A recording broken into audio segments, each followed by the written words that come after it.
Welcome to The Self-Made Theory, the podcast that's all about innovating, overcoming, and prospering. We interview founders, entrepreneurs, innovators, CEOs, and other exciting people about their amazing business journey. Over to your host, Ben Campbell, for this week's episode. I have to say that serial entrepreneurs are so much fun, and the honesty and openness of my next guests is totally refreshing and enlightening. Leah, Itsines and Mitch co-founded Bear, the balanced and realistic eating guide, a realistic day-to-day way of looking at food. And they have a big following, including over 500,000 Instagram subscribers. But the Bear Guide isn't the only thing that they've launched. They have had a lot, and I mean a lot, of business ideas and many failures along the way. And it's this piece that I think is so important for you to listen to today. It's all great when we hear stories of success, but listening to people's failures is even more important because it's from these much learning will come. We cover a lot of ground in this interview, including the critical importance of staying true to your vision and your brand and what happens when you stray from this. We talk about, are all entrepreneurs control freaks? How being a couple can work really well in business if you define your roles well, and how it's important not to be scared to fail. You will only get better and better. We also cover the importance of true customer feedback, not just the feedback that you received from your biased friends and family. My name is Ben Campbell, and this is The Self-Made Theory. Leah and Mitch, welcome to The Self-Made Theory. Thank you for having us. Thanks for having us. We're here at the Leah Itsines / Bear corporate headquarters. Yes. So let's start with the elevator pitch. Who's doing that? I'll do it, Yeah, I think. take it from I'll take it. So the Leah Itsines brand and the Bear Guide is a digital food platform where we dedicate each and every day to providing women with healthy recipes, meal planners, and just empowering them to live a happy and healthier life through food. Awesome. So you're both co-founders. Correct. Yes. And what's with the family of entrepreneurs thing that's going on? My mum fed us Good parenting. good parenting. What happened at home around the kitchen table when you guys were kids? No idea. Business plans. Yeah, business plans. No, I have no idea. So where does it come from? I mean, let's be honest, right? Not every family has a bunch of people who are, entrepreneurs. Was there things that happened, in your family that actually promoted or supported that? I think that my parents were both really, really hard workers. So both my parents were teachers. Mum worked 2 jobs. Dad was always at work, always coming home. And obviously teachers do a lot of homework at home. They were both they just instilled really, really good morals within us, like always working, paying for your own car. We don't give you anything. They gave us what we needed, not what we wanted. We had to work for everything. So they just instilled those values in us. And I think that it kind of stuck with the both of us. Yeah, right. What about you, Mitch? Yeah, I don't know.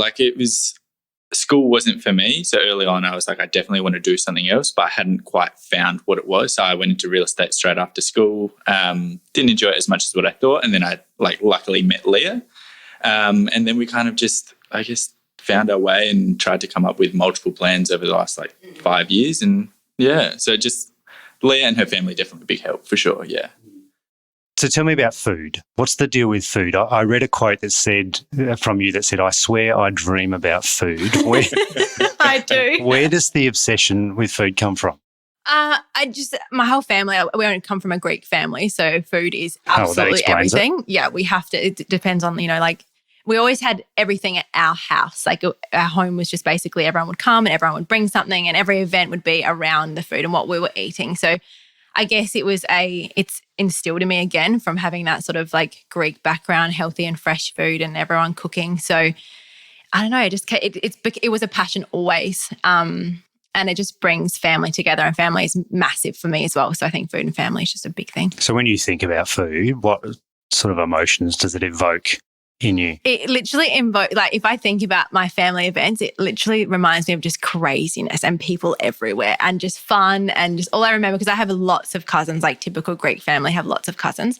So all I remember is us kids just running around food fights and all that fun stuff. And it just makes me happy. It genuinely makes me really happy. So why does the world need another food blog, food cookbook, food meal plan, food app? Yeah. Well, we were discussing this the other day and we just said that there's so much out there and there's so much confusion with what to eat and this is bad for you and this is bad for you, and then it comes around in a year's time and it's actually really good for you, and it's just like it's actually really hard to start eating healthy because there's so much information.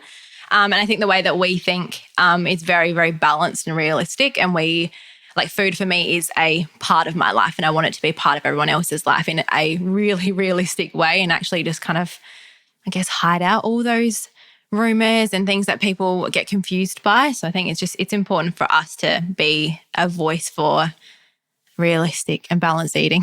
So that's the acronym, right? Balanced yes. and realistic eating yes, guides. I didn't make it up. Yes, throw it in there. BEAR, right? Yep. So balanced and realistic eating. So your intent is to stay away from sort of the extreme ends of Absolutely. what happened. Yeah.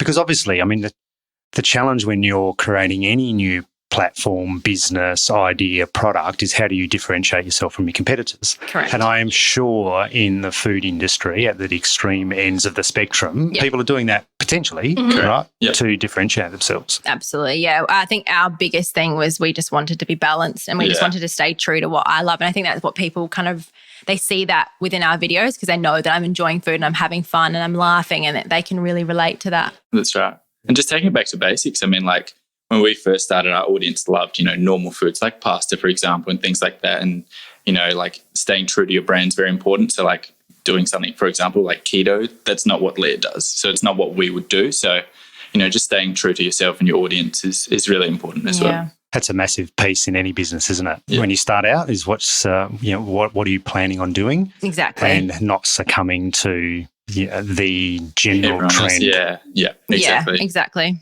It's a big thing for us. And so have you had to pull yourselves up on that? Yes, we have. We actually, when we released our first bear guide, which was in 2018? Jan 2018. Yep. I get the dates wrong because everything went so quickly. So it's basically 2 years ago. 2 years ago, yeah. So we came up with our first guide, and then at that same time, so we released the guide online, and then we got a book deal, and then the book came out in July of the same year. So how does a book deal happen for those for the uninitiated? It's probably unprecedented, but they reached out to us and asked if we wanted to do a book deal. And then from there it was just negotiating things and then making sure it worked for us and our audience, and we put together the book. But I think it's a scarier thing than you would think. Like most book publishers are so open now to people online. So if you have an online profile and you are in the food industry or whatever you are, like if you just reach out to them and just say, hey, I really like to do this. I'm like, they're very open now, I think. You don't have to be like, published author already to get another book deal. I've heard some authors say that, their initial piece, they, declined a publisher because they didn't have the creative control or they were too dictatorial in terms of what they wanted. Yeah. What was the experience for you? Our thing with our book, we were quite lucky in that way. But we did our book came out in July, and we weren't allowed to speak about our bear guide 3 months before and 3 months after, which basically put our whole business into a massive standstill. Yeah. And we weren't really able to do anything else. And so why that? What was the intention behind that? Just because they're like similar books, so to speak. So, like it might be a competitor in the field, and then publishers obviously want their book to sell versus something else that might be a direct competitor. So we didn't speak about our published book, and then we thought because our guide went well, then no one was really buying it because everyone was buying the published book. We thought like maybe we should shift here and do something like unhealthy food, and what was it? Feel good food. So we thought we'd do like a comfort food sort of thing. We released it. Terrible idea. Literally flopped like so bad. Did you release it under the same brand, the Leah Itsines brand? Yeah, because we thought that's what people want. That's definitely what people want because I know it. And then we released it, flopped, and then we thought, no, like that's not it. We went backwards. Yeah, we went far back. And do you think that's because it was inauthentic to who you were? Correct. Because everyone was following me before for healthy and just like innovative things that like, your normal foods, but just in a healthier way. And I loved doing that. It was my favorite challenge, getting like a pizza and making it amazing. And then came out with this like comfort food book, and people were kind of like, what is that? Yeah, where'd this come from? And it had nothing. Just doesn't make any sense. It made no sense for us. Yeah. And it was like, fair enough to us that it flopped because it was a waste of time. Yeah. It was terrible. It was awful. But it was good learning. Yeah, it was a very good learning We curve. scrambled to put that together, and then it didn't work, which made us, sit down and reevaluate everything. And then obviously from there we had launched the current bear guide we have now. So it was a massive learning curve, and I'm so glad that Yeah, happened. I'm glad it happened. I'm so glad it happened. Now, one of the reasons I wanted to talk to you was about a great video that you shot recently of your failures, right? And that's because not a lot of people like to talk about failure or learning, whichever one you want to call it. I prefer learning myself. I think you guys do too, which is great. You've had a number.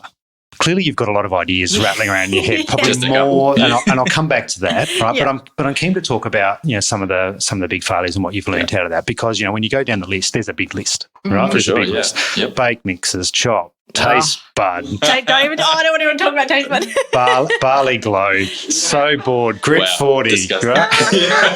Oh God, it makes me cry. Gives me nightmares. But they're all good. Yeah.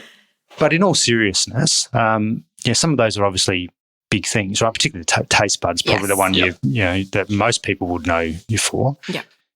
Can we talk about that? Yeah, absolutely. Yeah. So where did the idea start, and why did it go wrong? I'm going to pass over to you because this is all your fault. It's a bit of a blur, but again, I guess this was kind of alluding to that tricky part that we had cookbook out, and then we launched Feel Good Food. That didn't really work. The next thing we kind of came up with was okay, maybe these ebooks aren't working for us.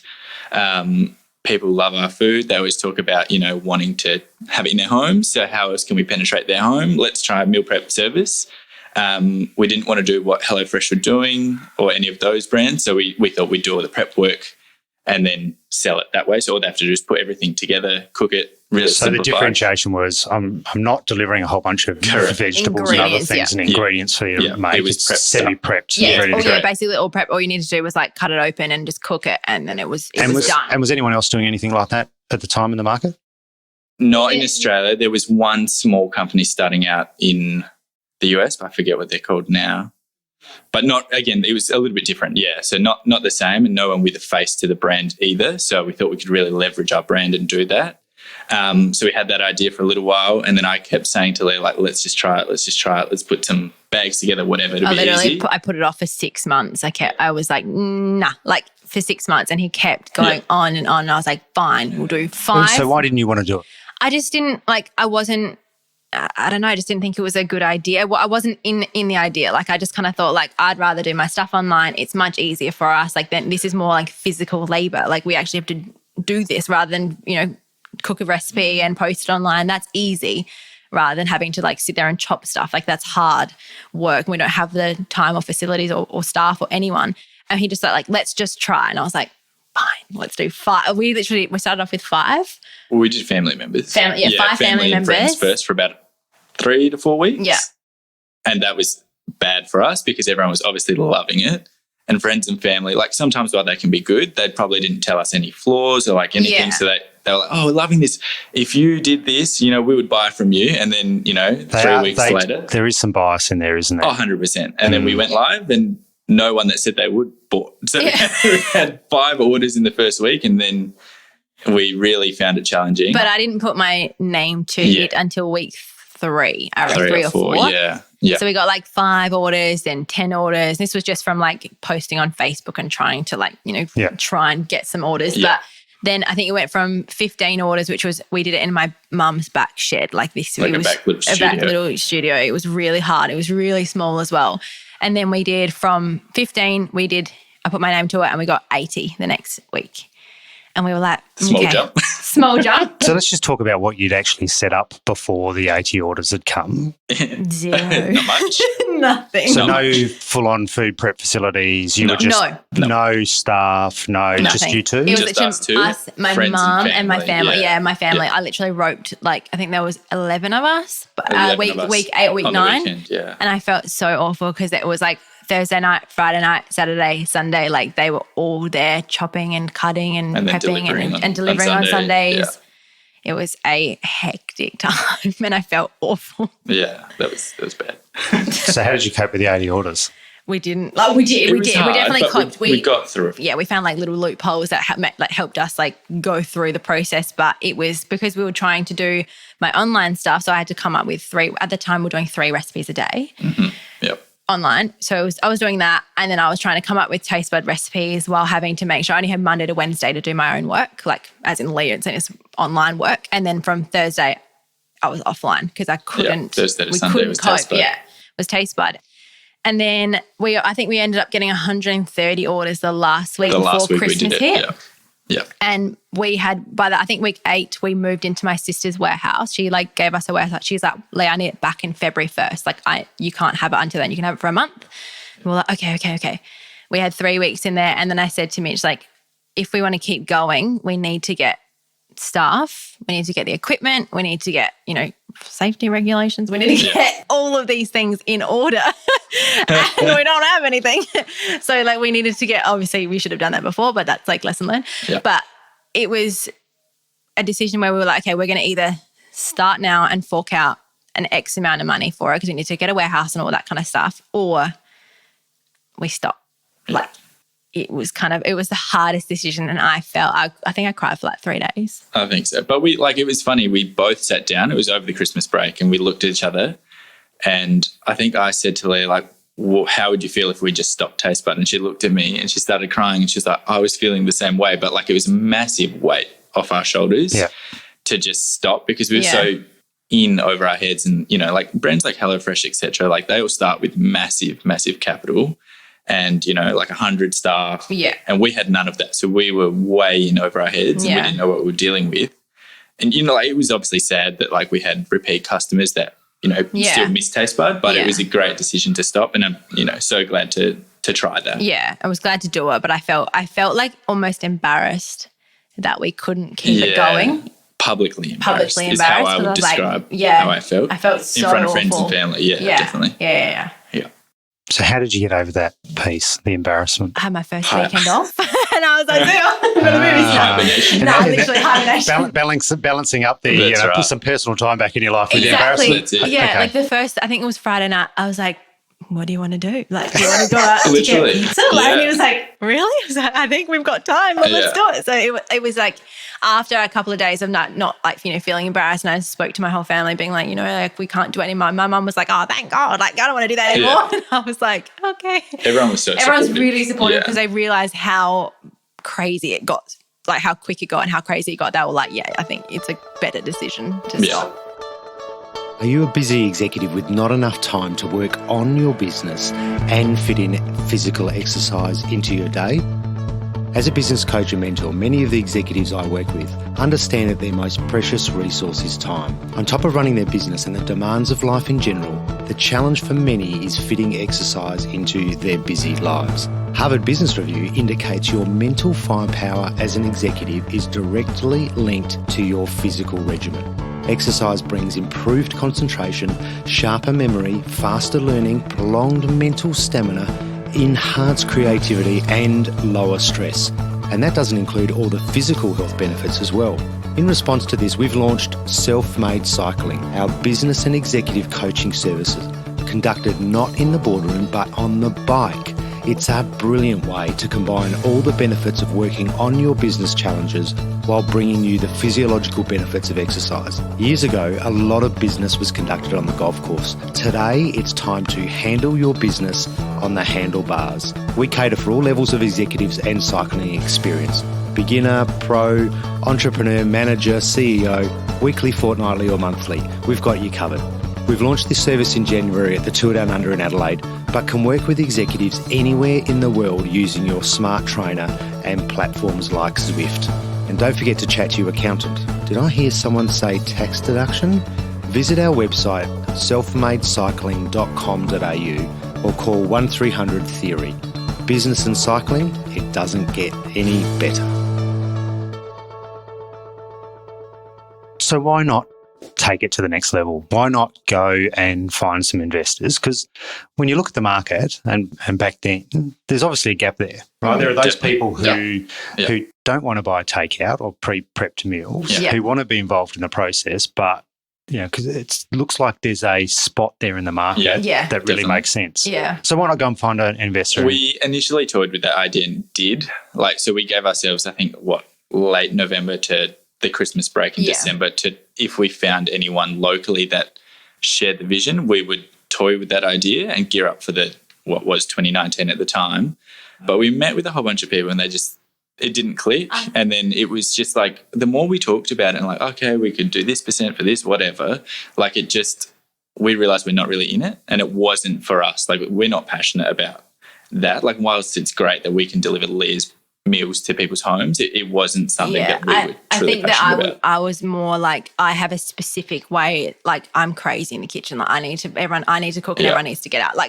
So I figured like if I tried to do it and it wasn't cooked to my standard, I would be like I would just freak out about it. So I thought like I can't give the reins to someone else at this early stage. Like I wanted to be like, this is my processes, this is how I want it done, and then hand over.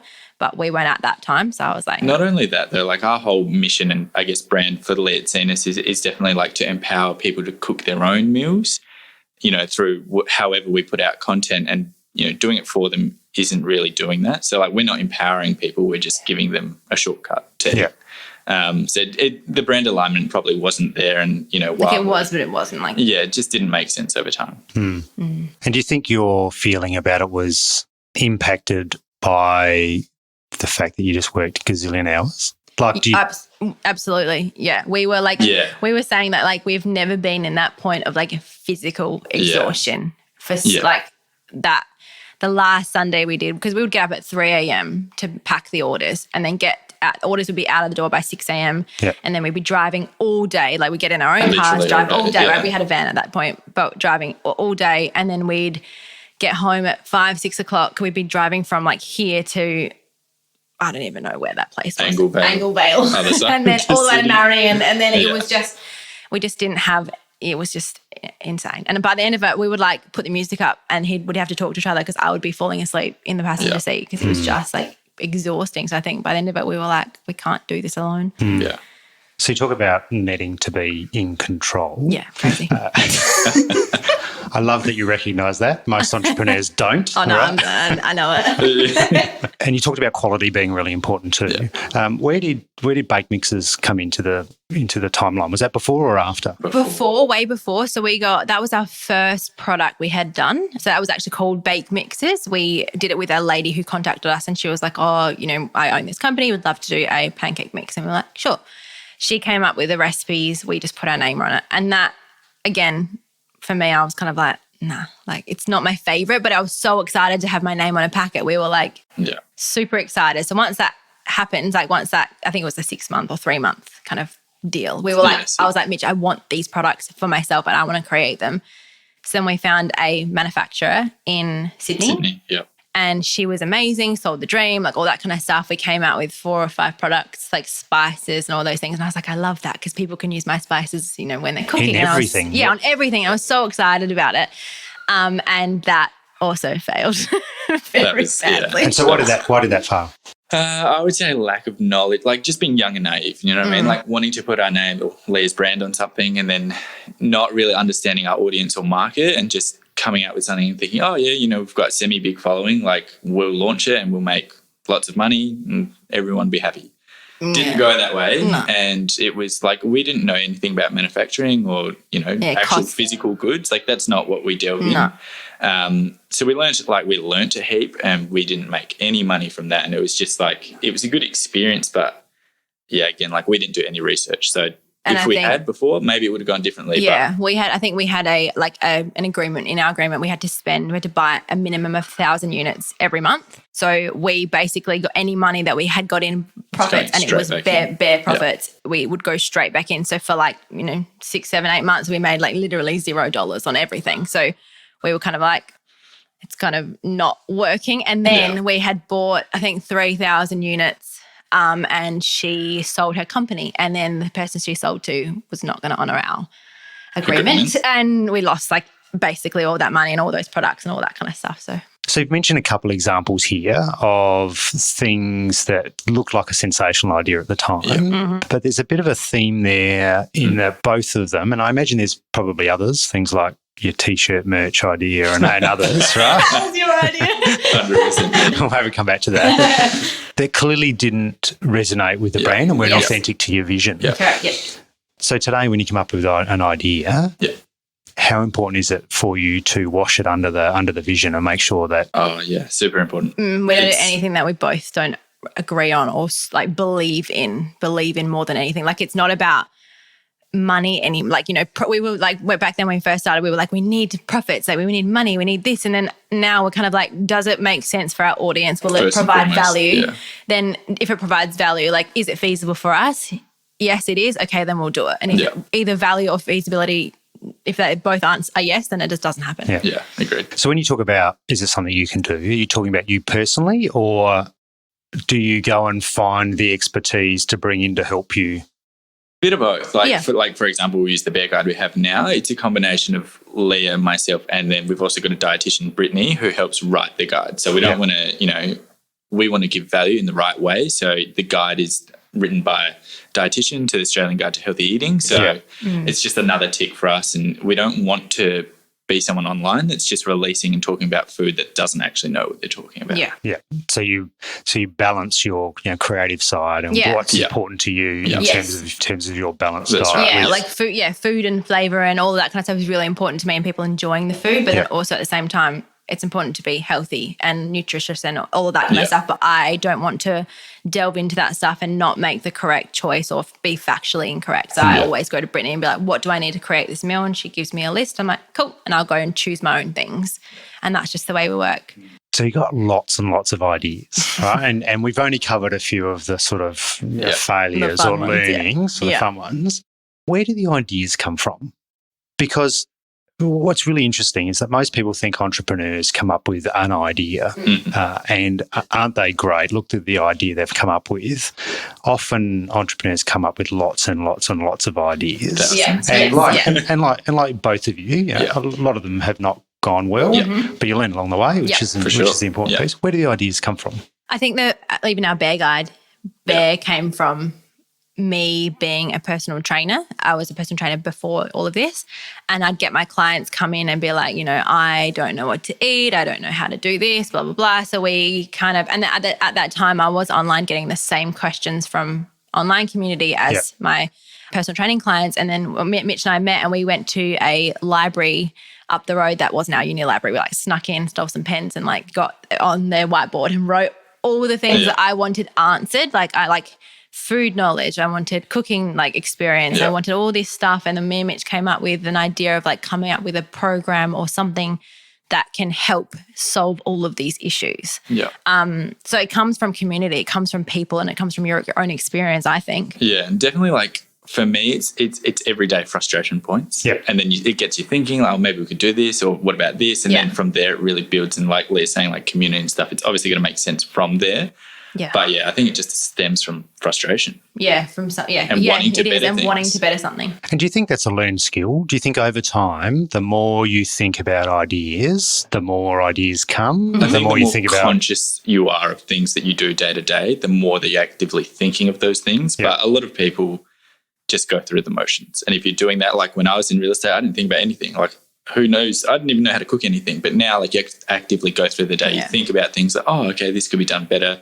We could be more efficient here. When you start thinking like that. And also maybe listening to feedback. A lot of our new projects that are along the line now are all based on people's feedback. People will be like, oh, I want this. And instead of being nah, I'm the boss and I don't need to listen to you. We're okay, maybe we can do that. And let's talk about it. Let's discuss and around that value and feasibility thing. And then we go for it. And it's literally just because they want it. Yeah. It's all about community. It's community first, definitely. Yeah. So if I come along and offer you a job in my corporation, are you going to accept me? No. No. Why? Why is running your own business so good? Because I'm a control freak now. Why not just get a job somewhere? Why not get a job that pays well, pays the mortgage, blah, blah, blah. You couldn't pay me to leave this role. Honestly, helping people, and we're lucky enough to help people all over the world. Doing what we do and helping people and actually seeing ourselves change people's lives is something that you can't put into words. It's actually amazing. Yeah, and doing things that you believe, you believe are going to be done for good. You can see the change and you're you're at the forefront. I think it's just I don't know. It's exciting. It's like genuinely exciting. every day you go to work and you're like, I want to change something, I want to do something, and I want to like. So if working for someone else, not obviously you, but like working for someone else, you might think like I want to do something, and then you get knocked back. And in this job and this role that we both have, we want to do something, we don't get knocked back unless we argue with each other. Like, it's like you kind of can do what you want, and you can really do something good. Yeah. Not every couple can make it in business together. Why is it successful for you two? I think we complement each other really well. So like Leah's very, very good at the creative side of things and thinking creatively, whereas I'd like to say a little bit more logical. So like, how do we make that idea work, feasible, tick all the boxes, let's actually get it happening. Yeah, absolutely. Yeah, and we play to our strengths, because I know that when it comes to a negotiation, I'm like, no, I can't do it. Like I will literally like just hide in the corner. I don't want to do any of that kind of stuff. And I'm just not good at it, because I'm not good at confrontation, not good at any of that stuff. Whereas Mitch is, and he loves it. So we can be like, I get put in these positions, Mitch gets put in those positions, and we don't really like argue about what each other do, because we know that that's there. We know we have our clear roles, and we go by it. Mm. So let's talk about your customer base. Where are they? How many? Oh, if you can talk about that. Over to you, mate. It's not like we don't talk about it like a great deal publicly, but they're literally all over the world, which is amazing. I mean, like Australia, for example, we're obviously based in Australia, but Australia's about 25%. The US are on par. Wow. And then we've got Canada, the UK, New Zealand, which are obviously massive as well, but they're our biggest. So 75% of your revenue comes from overseas. Yes. That's a big export business, crazy. isn't it? Yeah. Yeah. And that's like obviously the lucky thing of before we launched Bear, we had like a massive online following as well. So it definitely helps. And it's just about nurturing that community to, all it has to be is, create a great product. They tell 5 friends who tell another 5 friends. So that's how it's kind of spiraled for us, which is amazing. Mm. So is what you offer universal across all of those countries? Yes. So there's no need to regionalise menus, regionalise ingredients, other things? So we'll discuss this at the moment. So with our ingredients, we try to use things that, global. Like we don't use crazy ingredients that you can't find in the middle of Mexico or wherever it is. So we try to use those ingredients, but we do realise that some places it's harder to find certain ingredients like pita breads and all that kind of stuff. So we try and come up with options for people in the US and UK. But our plan for the end of this year is to travel like worldwide and going into our communities' homes and be like, can you cook us a meal, or can you show us what ingredients you use, so that we can learn over this site, and then we can create recipes according to. And we can better understand the markets. Yeah, better understand those markets and give them what they need and what they can access. Sounds like an awesome tax deduction to me. So when you said massive following, what sort of numbers are we talking about?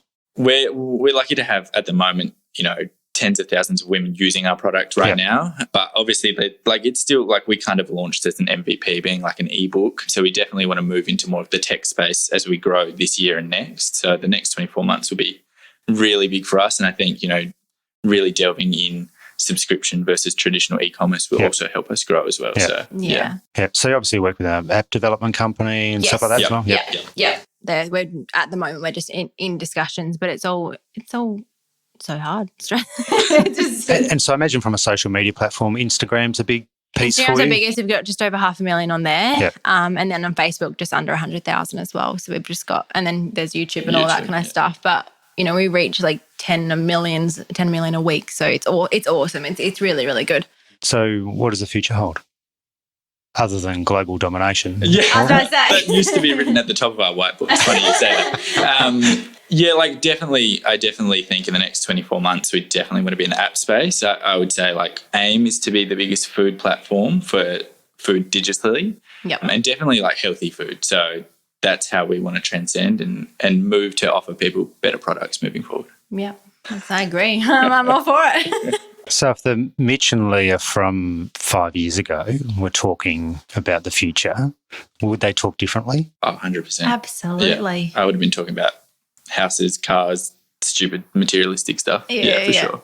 Yeah, I would have been doing nothing. I was working in a gym. I don't know. I would have I been was doing in real nothing. estate, so not much better. Yeah, it's weird because I was never very like business savvy or didn't really have any of those like Never. thoughts or whatever. But doing this every day, you want to do more and you want to be learn. more and learn more. So yeah. What advice would you give yourself back then to your? Oh God, go through those failures. Go and learn. Go and learn. Yeah, go and learn and actually try things and do it, and don't be scared to fail because you probably will, and then you'll just get better on each and every time. Not to be cliche though, but like listen to podcasts. Like even like this is a great example. Listen to other people's journeys, get an understanding, and then like you're saying, go and try and just learn from experience. Well, there you go. That's great advice for all the listeners. Listen to the Self-Made Theory podcast. That's right. That's it. We said that. Well, thank you so much for spending some time out of your busy day to share your story with us. us. We'll include, obviously, how people can reach you, both reach the Bear platform as well as all your spots on social media. Awesome. And we might even include a link to the funky YouTube video. Yeah. Oh, yeah. Great idea. Great idea. Thanks very much. Thank you so much. Cheers.